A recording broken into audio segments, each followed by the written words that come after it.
রিজিকের পেরেশানি আপনার ভিতরে ঢুকিয়ে দিয়েছে।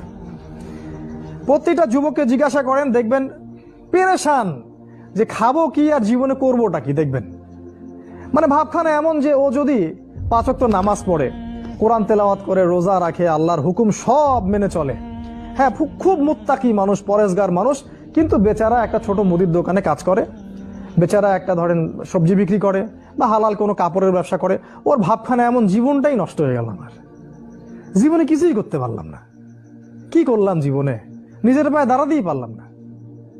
এই যে কনসেপ্টটা মাথার মধ্যে ঢুকিয়ে দিয়েছে, এটা ওই পশ্চিমাদের থেকে আসছে আর কি। পশ্চিমা থেকে দেশে দেশে, এই দেশ থেকে গভর্নমেন্ট এবং সমাজের মাধ্যমে সব যুবকদের মাথায় মাথায় জীবনে প্রতিষ্ঠিত হতে হবে, দাঁড়াতে হবে। এর মাধ্যমে আপনি কি বোঝাচ্ছেন?